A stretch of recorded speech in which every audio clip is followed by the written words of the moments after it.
Hello students, welcome to Affairs Cloud. My name is Vikas Rana. Students, हम best of the best current affairs provide करते हैं। आप हमारी application career cloud को जाके चेक कर सकते हैं, जहां पर आप इजीली आपको वेरियस कोर्सेज देखने को मिलेंगे, क्विजेज अटेम्प्ट करने को मिलेंगी, पीडीएफ्स मिलेंगी जो कि आपकी प्रिपरेशन में बहुत ज़्यादा हेल्प करने वाली हैं। हमारा जो सेशन है, हमारा जो कोर्सेज है, ये क्यों टॉप नॉच रहते हैं?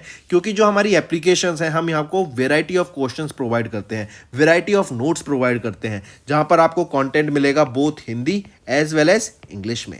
आपको क्या करना है, हमारी एप्लीकेशन को डाउनलोड करना है गूगल ऐप स्टोर से, जो कि आप इजीली कैरियर्स क्लाउड के नाम से सर्च करके डाउनलोड कर सकते हैं। And once you have downloaded, आपको लॉगिन करना पड़ेगा with your Gmail ID. And login करने के बाद आपको हमारी जो भी कोर्सेज हैं वो यहाँ पर आपको सारे देखने को मिलेंगे। जो भी आपको क्विज अटेम्प्ट करनी है वो देखने को मिलेगी। आपको ई बुक्स मिलेंगी, यहाँ पर पाथ मिलेंगे आपको। एंड जैसे मैंने आपको बताया, हम डेली बेसिस पे, वीकली बेसिस पे और मंथली बेसिस पे करंट अफेयर्स अपलोड करते हैं, both in Hindi as well as English language. यहां पर आप देखेंगे जो डेली बेसिस पे आपको नोट्स प्रोवाइड किए जाएंगे, फिर आप यूट्यूब पे वीडियो देख सकते हैं, उसके बाद आप आके इस एप्लीकेशन पे क्विज अटेम्प्ट कर सकते हैं डेली बेसिस पे, जो कि बहुत ज़्यादा हेल्पफुल रहने वाले हैं। सिमिलरली वीकली बेसिस पे भी आप ये करेंगे, जो करंट अफेयर्स हैं उसकी आपको पीडीएफ मिलेगी एंड आप क्विज अटेम्प्ट कर सकते हैं वीकली बेसिस पे भी, जो कि आपकी प्रिपरेशन को एक स्टेप आगे लेके जाएगा। एंड फिर ऐसे ही जो मंथली बेसिस पे आपको 100 क्वेश्चंस की इंपॉर्टेंट पीडीएफ मिलेगी,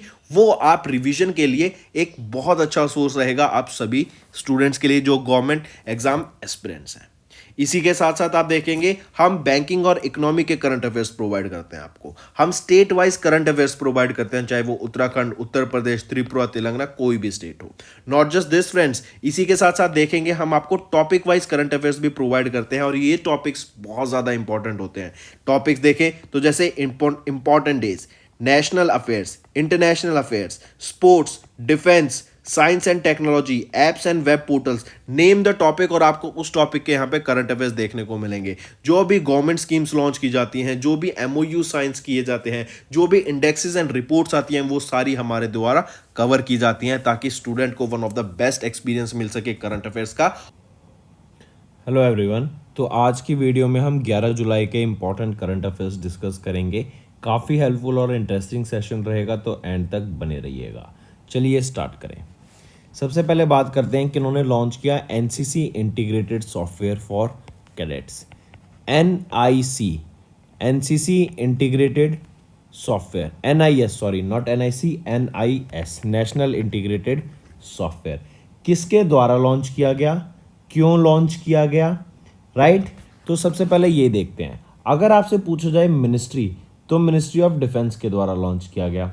अगर व्यक्ति का नाम पूछा जाए तो राजनाथ सिंह, जो कि हमारे डिफेंस मिनिस्टर हैं, उनके द्वारा ये एनआईएस इसको लॉन्च किया गया है। ठीक है, एनसीसी क्या होता है? National cadet corps, correct. तो ये एनआईएस जो रहेगा, ये एक सिंगल विंडो इंटरेक्टिव सॉफ्टवेयर है कैडेट्स के लिए, जो न्यू दिल्ली में लॉन्च किया गया। इस सॉफ्टवेयर के अंदर क्या होगा?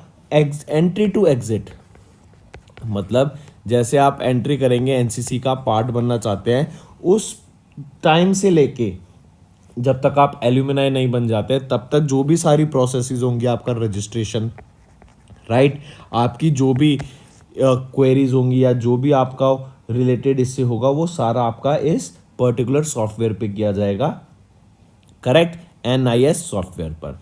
तो सारी इंफॉर्मेशन आपकी, सारी आप पर्सन की पर्टिकुलर इंफॉर्मेशन, वो भी इसी प्रोसेस को, इसी सॉफ्टवेयर पे प्रोवाइड की जाएगी, करेक्ट। और ये प्राइम मिनिस्टर नरेंद्र मोदी का एक विजन था कि once a cadet always a cadet.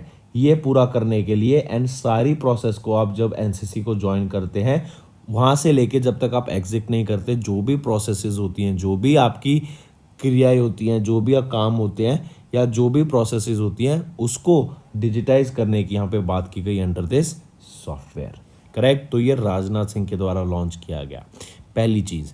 आप दूसरी चीज़ याद रखेंगे, एनसीसी ने अभी एक बैंक के साथ टाई अप किया है। वो बैंक का नाम क्या रहेगा? और ये जो बैंक के साथ टाई अप किया गया ना, एक एमओयू साइन किया, मेमोरेंडम ऑफ अंडरस्टैंडिंग, किस बैंक के साथ? तो एसबीआई के साथ टाई अप किया, ताकि जो कैडेट्स हैं यहाँ पर, उनके लिए ज़ीरो बैलेंस का एक बैंक अकाउंट ओपन कराया जा सके। तो एनसीसी ने एसबीआई के साथ टाई अप किया ताकि इन कैडेट्स के लिए जीरो बैलेंस का अकाउंट ओपन कराया जा सके। करेक्ट, तो ये भी याद रखेंगे। एंड अबाउट 5 लाख कैडेट इससे बेनिफिट करेंगे under this MOU every year, right. And जो ये अकाउंट ओपन किया जाएगा will remain functional till completion of training, या फिर जब तक वो 18 साल की एज अचीव नहीं कर लेते हैं। चलिए नेक्स्ट पर आ जाते हैं। फिर हम देखते हैं डिफेंस मिनिस्टर राजनाथ सिंह के द्वारा ये एनसीसी इंटीग्रेटेड सॉफ्टवेयर को लॉन्च किया गया था कैडेट्स के लिए। सॉफ्टवेयर है एनसीसी इंटीग्रेटेड सॉफ्टवेयर एनआईएस। ये एक सिंगल विंडो इंटरेक्टिव सॉफ्टवेयर रहेगा कैडेट्स के लिए। न्यू दिल्ली में इसको लॉन्च किया गया। और राइट, एनसीसी ने एक एमओयू साइन किया था एसबीआई के साथ ताकि जीरो बैलेंस अकाउंट खोला जा सके for all NCC cadets. Next, किस मिनिस्ट्री ने अभी रिलीज की एक report on the performance grading index 2.0। ये आपकी परफॉर्मेंस ग्रेडिंग इंडेक्स क्या कहता है कि जो हमारे स्कूल्स हैं उसमें हम किस तरह की एजुकेशन प्रोवाइड कराई जा रही है स्टेट्स में। जैसे मान लो फॉर एग्जांपल दिल्ली में आम आदमी पार्टी अभी काफ़ी अच्छा काम कर रही है एजुकेशन को लेकर, राइट। तो ऐसे ही अगर हम देखें केरला भी काफ़ी अच्छा काम कर रही है एजुकेशन को लेके, तमिलनाडु भी काफ़ी अच्छा काम कर रही है एजुकेशन को लेके। तो ऐसे स्कूल्स में जो एजुकेशन प्रोवाइड कराई जाती है वो कैसी एजुकेशन है, इंफ्रास्ट्रक्चर क्या प्रोवाइड किया जाता है उस पर्टिकुलर स्टेट में सरकार के द्वारा फॉर एजुकेशन, क्या क्या इनिशिएटिव्स लिए जाते हैं, क्या क्या एक्सरसाइज कराई जाती हैं, क्या क्या बच्चों को एक्सपीरियंस प्रोवाइड कराने की वहाँ बात की जाती है स्कूल्स में इन दैट पर्टिकुलर स्टेट। तो ये आ जाता है आपका परफॉर्मेंस ग्रेडिंग इंडेक्स। ये स्टेट्स को यहाँ पे ग्रेड करता है on their performance on providing education schools में, ठीक है। तो ये आपका परफॉर्मेंस ग्रेडिंग इंडेक्स की अगर बात करें किसके द्वारा लॉन्च किया गया, तो नाम सजेस्ट कर रहे हैं मिनिस्ट्री ऑफ एजुकेशन के द्वारा इसको लॉन्च किया गया। एंड मार्क करेंगे यहाँ पर किसी को भी जो हाईएस्ट ग्रेड है ना इसके अंडर दक्ष, वो उससे सम्मानित नहीं किया गया किसी भी स्टेट के द्वारा। लेकिन अगर मैं बात करूं प्रचेष्टा, ये अभी तक का हाईएस्ट ग्रेड है जो कि दिया गया है। स्टेट पूछी जाए तो पंजाब, और अगर यूनियन टेरिटरी पूछी जाए तो चंडीगढ़। इनको सम्मानित किया गया प्रचेष्टा से। ये एक सम्मान आता है under this performance graded index 2.0 Punjab को स्टेट के लिए, और यूटी बनी चंडीगढ़ जिसको प्रचेष्टा से सम्मानित किया गया। और जो हाईएस्ट ग्रेड है हमारे इस परफॉर्मेंस ग्रेडिंग इंडेक्स में वो दक्ष है। ये किसी भी स्टेट को अभी तक नहीं मिला है। 73 इंडिकेटर्स पे यहाँ पे फोकस किया जाता है कि जो टीचर एजुकेशन है, डिजिटल इनिशिएटिव्स हैं, क्वालिटी असेसमेंट है, तो कुछ ऐसे 73 इंडिकेटर्स आते हैं जिसके बेसिस पे यहाँ पर ये ग्रेडिंग की जाती है मिनिस्ट्री ऑफ एजुकेशन के द्वारा, ठीक है। चलिए नेक्स्ट पर आते हैं। फिर election commission of India ECI, ये इंडिया से हो गया। इन्होंने अभी रिसेंटली एक MOU साइन किया किस कंट्री के इलेक्शन ट्रिब्यूनल के साथ, ताकि एक दूसरी कंट्री दोनों जो इलेक्शन कॉरपोरेशन है उसमें टाई अप कर सके। मतलब एक दूसरी कंट्री में जब हमें इलेक्शन कराना होगा, जैसे मान लो इंडिया में इलेक्शन हो रहा है, तो फॉर एग्जांपल इंडिया में इलेक्शन की प्रोसेस को स्ट्रीमलाइन कर सकें, उसको स्मूथ कर सकें, हम जो करप्शन देखने को मिलता है वो ना हो सके। काफ़ी सारी चीज़ों का ध्यान रखना पड़ता है कि पार्टी कितना स्पेंड कर रही है, पार्टी कोई इलीगल मेजर्स तो नहीं ले रही, क्या पार्टी किसी लोगों को डरा रही है, धमका रही है। तो इन सारी चीज़ों का यहाँ पे ध्यान रखना पड़ता है, करेक्ट। तो उसी के लिए याद रखेंगे इलेक्शन कमीशन ऑफ इंडिया ने अभी रिसेंटली एक MOU साइन किया इलेक्शन ट्रिब्यूनल ऑफ पनामा के साथ, ताकि नॉलेज शेयरिंग की जा सके, एक दूसरे के साथ टेक्नोलॉजी शेयरिंग की जा सके, जो तरीके होते हैं, जो प्रोसेसेस होती हैं, जो एक आपके वे ऑफ डूइंग वर्क होता है उसको शेयर कर सके, इंफॉर्मेशन को शेयर कर सके, डाटा को शेयर कर सके, ताकि जो इलेक्शन की प्रोसेस है वो एक फ्री एंड फेयर इलेक्शन की तरह हो सके, करेक्ट। तो ये इलेक्शन कमीशन ऑफ इंडिया ने इलेक्शन ट्रिब्यूनल ऑफ पनामा के साथ साइन किया। और याद रखेंगे इंडिया का ये 4th ऐसा MOU साइन किया गया है। इससे पहले अगर मैं बात करूं ब्राज़ील, चिली एंड मैक्सिको, इनके साथ भी ये MOU साइन किया जा सका है इनके ट्रिब्यूनल्स के साथ, इनकी इलेक्शन ट्रिब्यूनल के साथ, करेक्ट। इसी के अलावा अगर मैं आपसे बात करूं, अभी एक AWEB होता है, association of WEB, I repeat, association of world election bodies, right. ये ए वेब जो होता है ना, ये एक one of the largest association है इलेक्शन मैनेजमेंट बॉडीज की अराउंड द वर्ल्ड। और यहाँ पे टोटल 119 इलेक्शन मैनेजमेंट बॉडीज आ जाते हैं अराउंड द वर्ल्ड। एंड ये डिस्कस करते हैं कि कैसे हमें इलेक्शंस को और बेटर वे में कराना है, अच्छे से इलेक्शन को हमें आगे फॉरवर्ड कराना है, करेक्ट। तो ये रहेगा, इलेक्शन कमीशन ऑफ इंडिया ने अभी एमओयू साइन किया इलेक्शन ट्रिब्यूनल ऑफ पनामा के साथ। Moving on, India along with which country launched a mission Operation Border Sword to combat illegal drugs। Illegal drugs में जैसे आ गए, जैसे ड्रग्स तो क्या होता है, आपकी मेडिसिन को भी हम कह सकते हैं ड्रग्स, राइट। लेकिन अगर मेडिसिन को अगर हम गलत डोज के तौर पे लें या फिर हैवी डोज ले लें या फिर जो प्रिस्क्राइब डोज होती है उसके अलावा लें, तो वो हमारी बॉडी में कहीं ना कहीं नेगेटिव इफेक्ट होता है और उसकी लत पड़ना कहीं ना कहीं खराब होता है, right.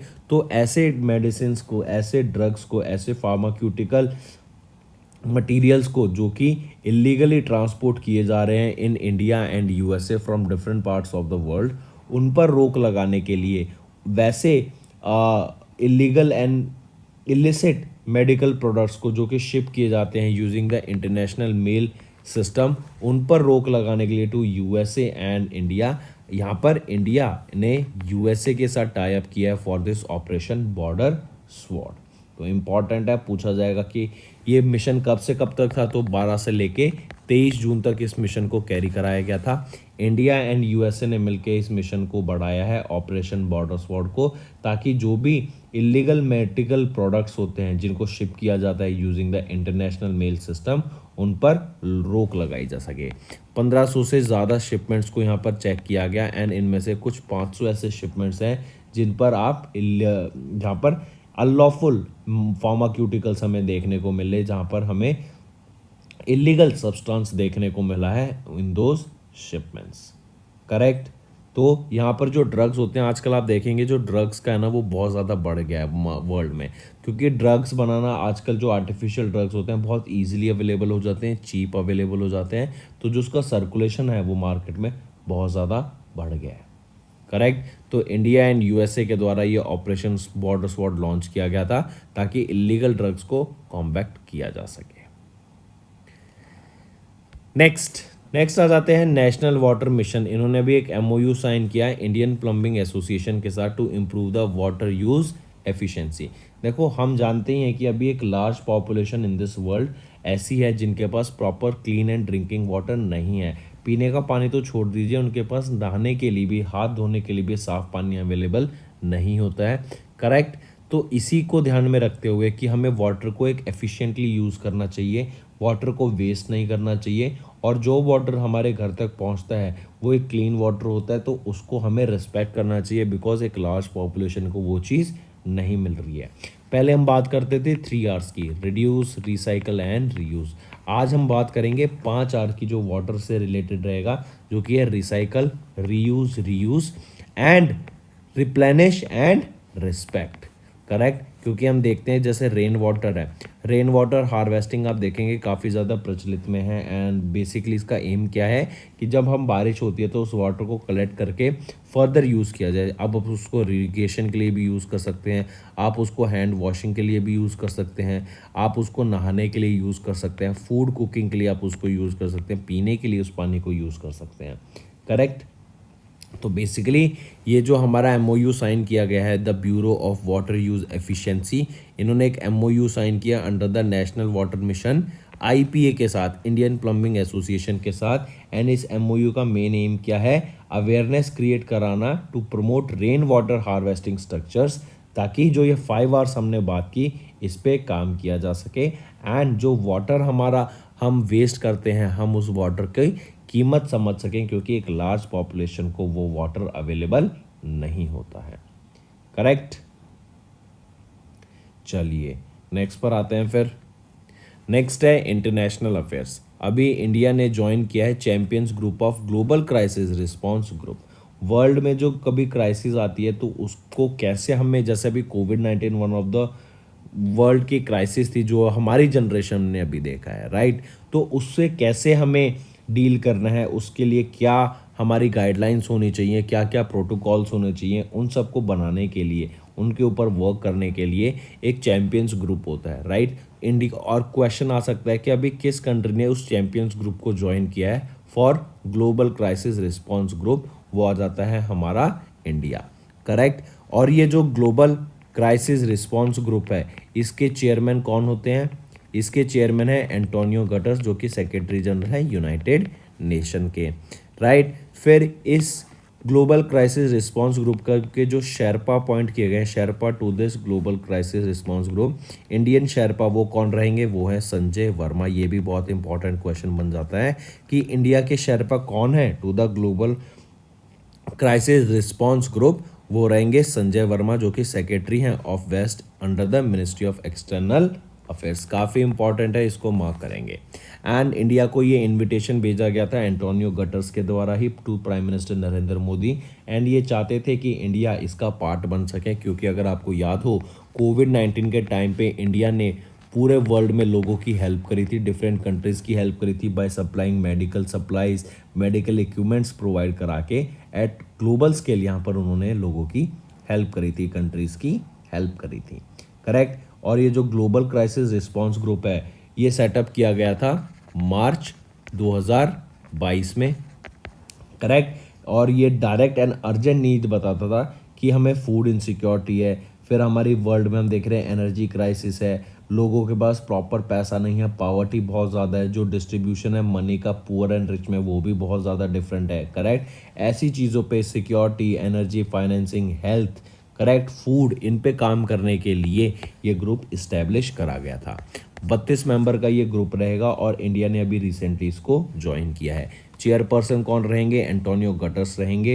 And sherpa of India to this global crisis response group कौन रहेंगे? वो है संजय वर्मा।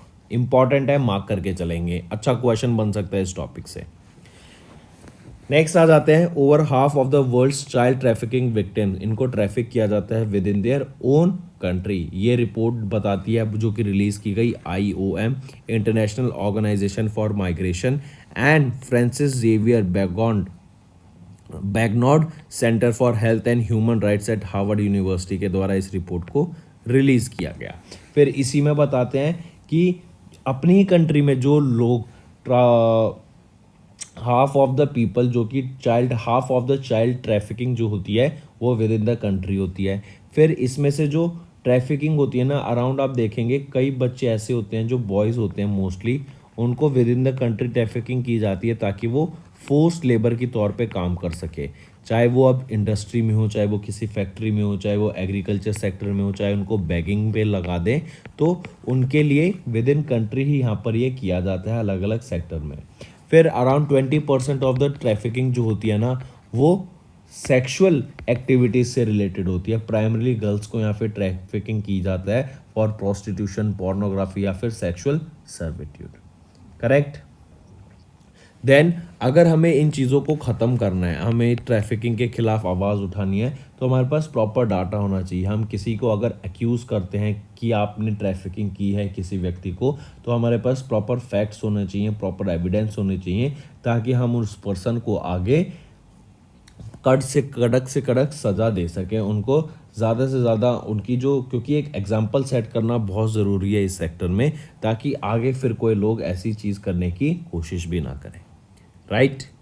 चलिए नेक्स्ट पे आ जाते हैं, द राइजिंग स्टार अवार्ड। इस अवार्ड को रिसीव किया गया बाय विच ऑर्गेनाइजेशन, दिया गया बाय विच ऑर्गेनाइजेशन एंड क्यों दिया गया? तो याद रखेंगे कोल इंडिया लिमिटेड, राइट। इनको अभी राइजिंग स्टार अवार्ड से सम्मानित किया गया, किसके द्वारा? Bye jam, government e market place के द्वारा इनको इस राइजिंग स्टार अवार्ड से सम्मानित करा गया है, काफ़ी इंपॉर्टेंट, याद रखेंगे। एंड इनको दिया गया to enhance the procurement through the government e market place portal, मतलब government e market place portal से जो इनकी प्रोक्योरमेंट है वो काफ़ी ज़्यादा बढ़ गई है, और इसी के लिए इनको राइजिंग स्टार अवार्ड से सम्मानित किया गया। गवर्नमेंट ई मार्केट प्लेस की बात करें तो 2016 में इसको लॉन्च किया गया था। 100% ये गवर्नमेंट ओन कंपनी है, एंड ये similar to that of Amazon और आपके ये आ जाते हैं ना, तो ऐसे ही गवर्नमेंट ई मार्केट प्लेस है। ये आपके गवर्नमेंट पोर्टल है, गवर्नमेंट के लिए इस पोर्टल को लॉन्च किया गया है कि जो भी आपका सामान खरीदना बेचना, रॉ मटेरियल होगा या फिर जिस चीज़ के भी टेंडर्स आएंगे, कॉन्ट्रैक्ट्स होंगे, वो आप इससे ले सकते हैं, करेक्ट। एंड इसी के लिए अभी राइजिंग स्टार अवार्ड से किसको सम्मानित किया गया, कोल इंडिया लिमिटेड को। चलिए नेक्स्ट पर आते हैं। और एक चीज़ और याद रखेंगे, कोल इंडिया लिमिटेड ये आपकी महारत्ना कंपनी है, ये एक पीएसयू है, पब्लिक सेक्टर अंडरटेकिंग, एंड ये महारत्ना पब्लिक सेक्टर अंडरटेकिंग है। नेक्स्ट है बजाज अलायंस लाइफ इंश्योरेंस। इन्होंने इंश्योरर इनोवेशन अवार्ड 2023 को जीत लिया है at the world's digital insurance award. Important है, मार्क करेंगे कि किसने, बजाज अलायंस लाइफ इंश्योरेंस ने इंश्योरेंस इनोवेशन अवार्ड्स को जीत लिया है at the world digital insurance award. And इनको किस लिए इस अवार्ड से सम्मानित किया गया, क्योंकि इन्होंने व्हाट्सएप चैटबॉट एक लॉन्च किया है जो कि लोगों की जो भी सर्विसेज होती हैं या जो भी क्वेरीज होती हैं उसको सॉल्व करने के लिए, राइट। आई रिपीट, इनका जो ground breaking WhatsApp conversation platform है वो एम्पावर करता है कस्टमर्स को कि डिजिटली सर्विस वो अपनी ले सकें, एंड जो भी उनकी प्रॉब्लम्स हैं उनको डिजिटली यहाँ पे सॉल्व करने का काम किया जाता है with this WhatsApp chatbot. And इसी व्हाट्सएप चैटबॉट के लिए जो कि बजाज अलायंस लाइफ इंश्योरेंस के द्वारा रिलीज किया गया, इनको वर्ल्ड डिजिटल इंश्योरेंस अवार्ड से सम्मानित करा गया है, राइट। टीडीआई क्या होता है, द डिजिटल इंश्योरर, ये होस्ट किया गया था, दिस टीडीआई ने होस्ट किया 8th edition of the world digital insurance award to showcase some of the most innovative projects in the insurance industry. And ये व्हाट्सएप कन्वर्सेशनल प्लेटफॉर्म एक वही है, एंड इसी के लिए बजाज लाइफ इंश्योरेंस को यहाँ पर सम्मानित करा गया था। नेक्स्ट, यहीं पर एक चीज़ और याद रखेंगे, जो बजाज अलायंस लाइफ इंश्योरेंस है इनका हेडक्वार्टर कहाँ पर है, पुणे महाराष्ट्र में है, एंड इसको 2001 में इस्टेब्लिश करा गया था। नेक्स्ट, फिर आ जाते हैं अपॉइंटमेंट्स एंड रेजिग्नेशन के ऊपर। अभी राजकुमार उपाध्याय, इनको 2 साल का एक्सटेंशन मिल गया as the CEO of C DOT. C DOT क्या होता है, सी डॉट आपका centre for development of telematics या फिर टेलीकम्युनिकेशंस, राइट। तो ACC ने, अपॉइंटमेंट्स कमेटी ऑफ कैबिनेट ने 2 साल का एक्सटेंशन दे दिया है राजकुमार उपाध्याय को as the CEO of C DOT, correct. या फिर इनको 2 साल पूरे हो जाए पहले, या फिर 60 साल की उम्र पहले हो जाए इनकी, इनको वहाँ पे फिर रिटायरमेंट मिल जाएगी।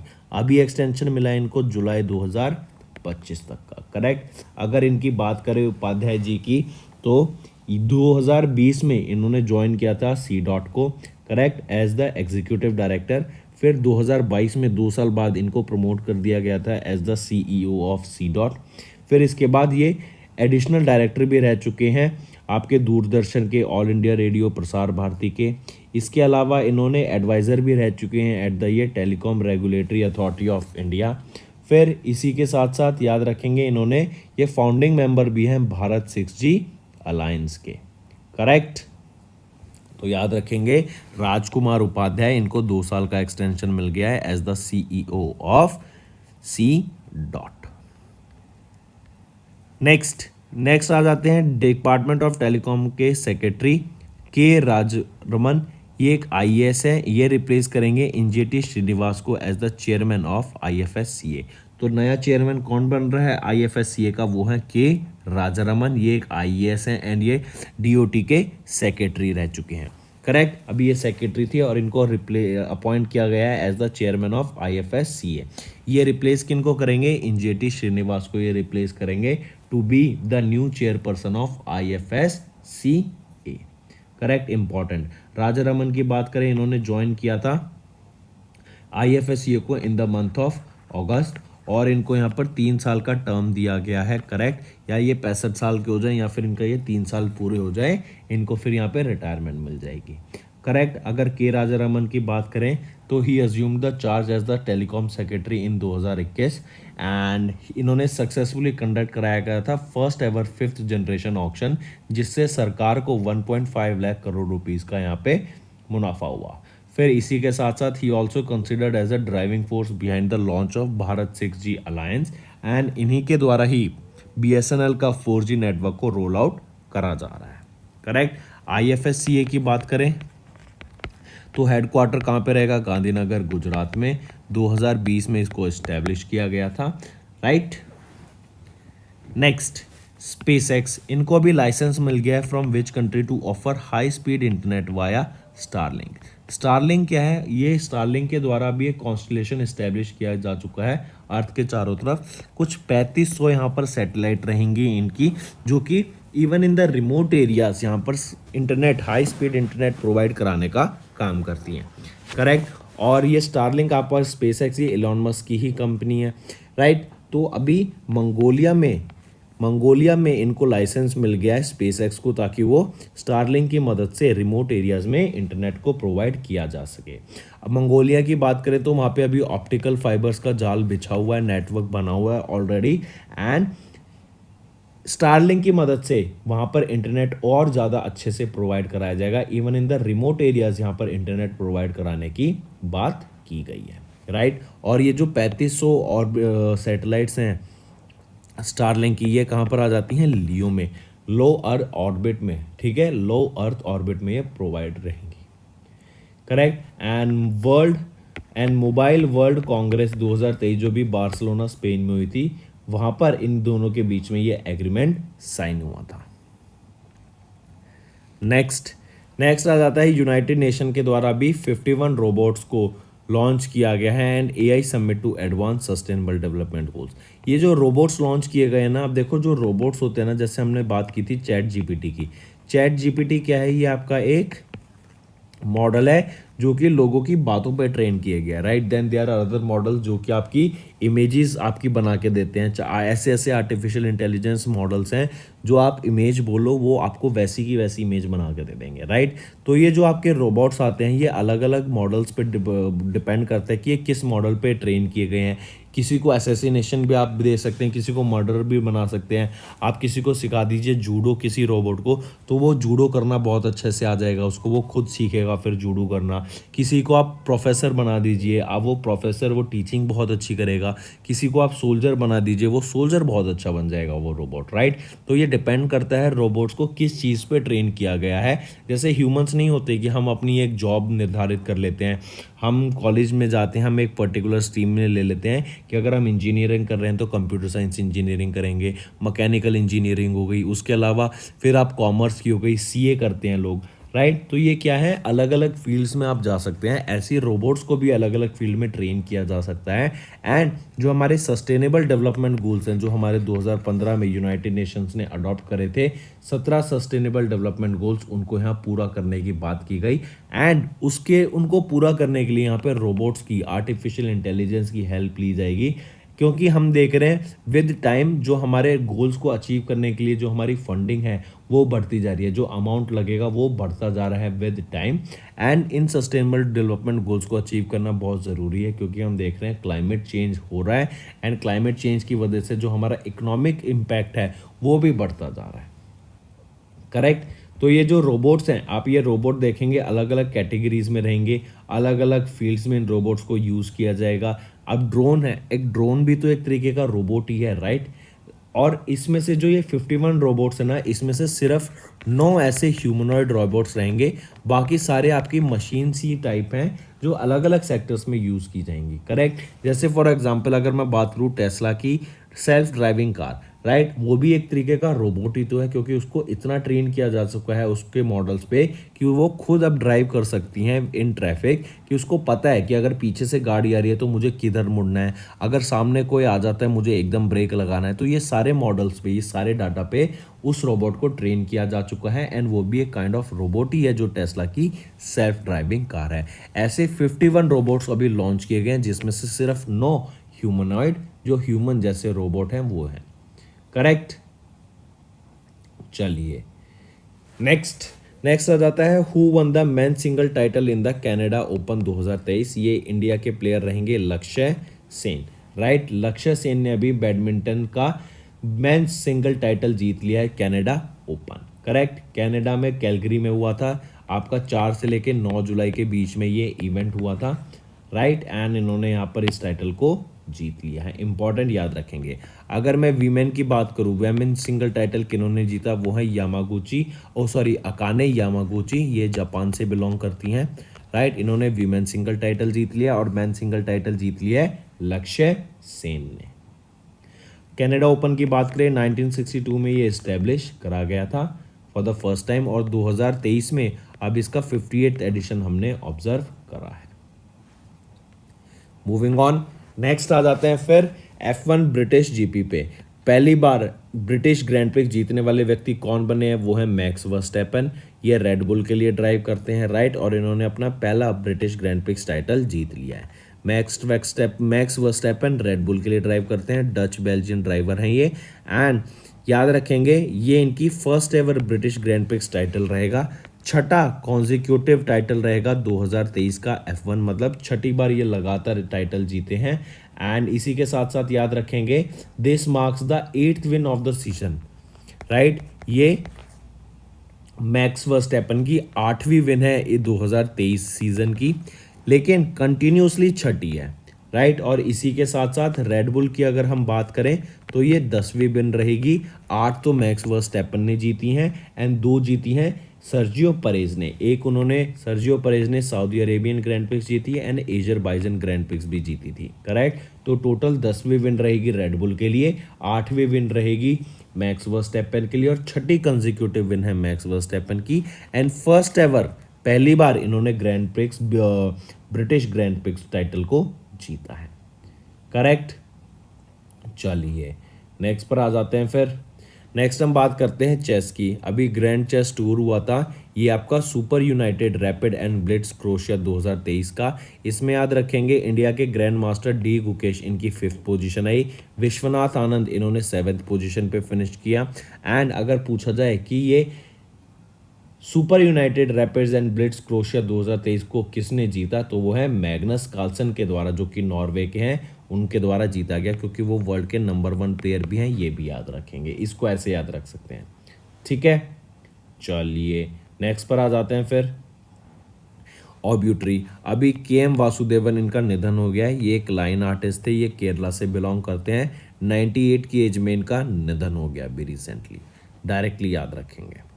Next, national fish farmers day कब ऑब्जर्व किया जाता है? 10 जुलाई को हम ऑब्जर्व करते हैं नेशनल फिश फार्मर्स डे हर साल। And it is to recognise the contribution जो फिश फार्मर्स होते हैं, जो एक्वाकल्चर इंडस्ट्री से बिलोंग करते हैं, जो प्रोफेशनल्स, उनको ऑनर करने के लिए, उनके बारे में अवेयरनेस क्रिएट कराने के लिए, एंड जो हमारा फिशरी सेक्टर है उसको सस्टेनेबल डेवलपमेंट गोल्स की तरफ ले जाने के लिए यहाँ पे बात की गई।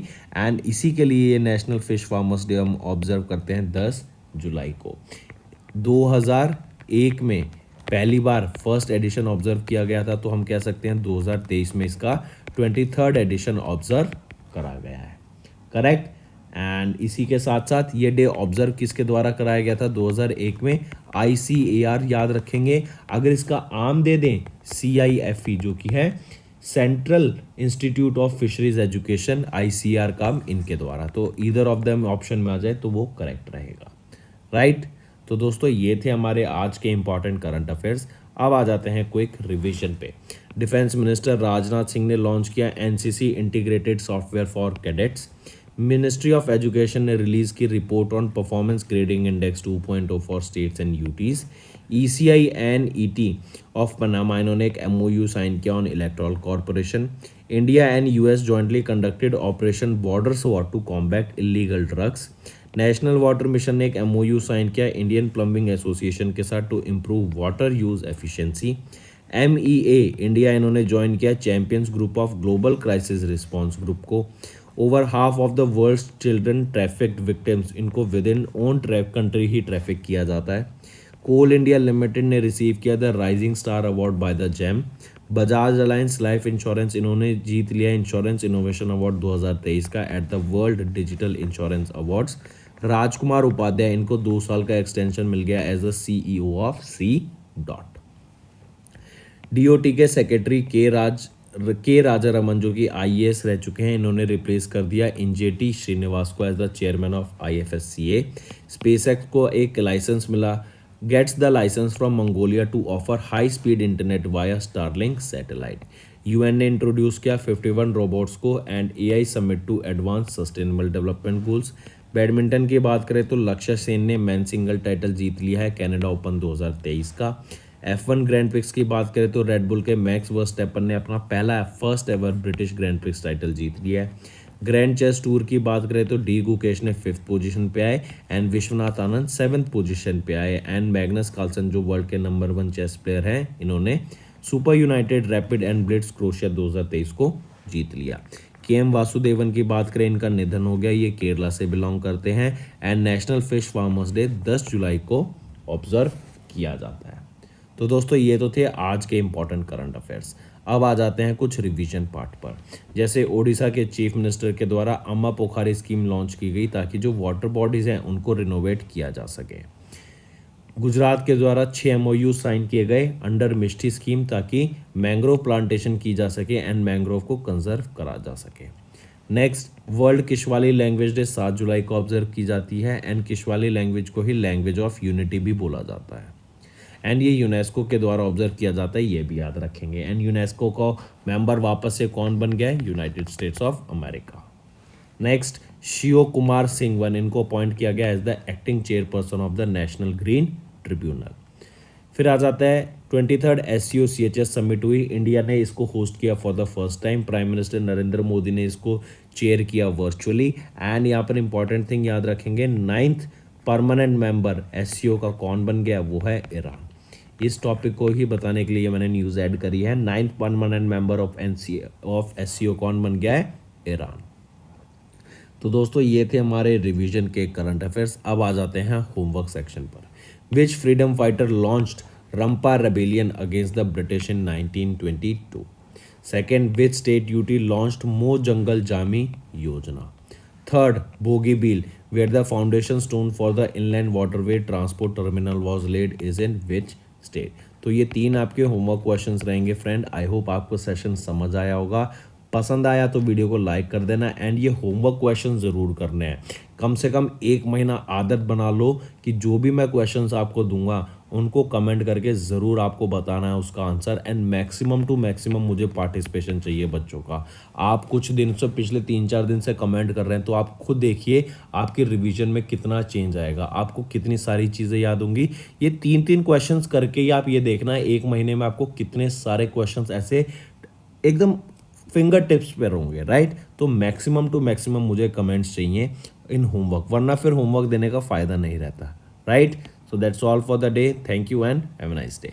फ्रेंड्स, ये हमारी वीडियो थी। आई होप आपको वीडियो पसंद आई होगी। इसी के साथ साथ फ्रेंड्स, आप हमारे यूट्यूब चैनल को सब्सक्राइब कर सकते हैं, आप टेलीग्राम चैनल पे जाके हमें फॉलो कर सकते हैं एंड इसी के साथ साथ अगर आपको कोई भी प्रॉब्लम आ रही है या तो पेमेंट में या हमारे कोर्सेज के साथ, तो आप हमें कांटेक्ट कर सकते हैं एट द नंबर 7677333862 या फिर आप हमारी मेल आईडी पे हमें मेल कर सकते हैं and I will make sure कि आपकी जो प्रॉब्लम है उसको जल्दी से जल्दी सॉल्व किया जाए। इसी के साथ साथ आप हमारे इंस्टाग्राम हैंडल affairscloud_official को फॉलो कर सकते हैं। कोड और याद रखना, वो है विकास 10। अगर आपको 10% का एक्स्ट्रा डिस्काउंट चाहिए तो आप विकास 10 का कोड यूज कर सकते हैं, आपको क्रैक 10 के अलावा 10% का डिस्काउंट यहां पे मिलेगा। और इसी के साथ साथ अगर आपको कोई भी इश्यू आ रहा है हमारी एप्लीकेशन से रिलेटेड, वेबसाइट से रिलेटेड, या आपका कोर्स परचेज नहीं हो रहा, या आपका कोर्स परचेज हो गया, पैसे कट गए हैं, या कोई भी इशू आ रहा है, तो आप हमें कॉन्टैक्ट कर सकते हैं एट द नंबर 9677333862 या फिर आप मेल कर सकते हैं support@affairscloud.com पे एंड आई मेक श्योर हमारा रिप्रेजेंटेटिव आपको जल्दी से जल्दी आपको रीच करेगा एंड आपकी प्रॉब्लम को सॉल्व करेगा। That's all for the day, friends. I hope you enjoyed the session and you can follow us on the YouTube channel as well as apart from YouTube channel, you can go and follow us at Affairs Cloud Telegram channel. And if you have any queries related to the content or the of courses offered to you or the payment which you did on the application, you can contact us on the number provided, that is 7677333862. Apart from this friends, you can follow us on the Facebook as well as on Instagram handle, that is affairscloud_official.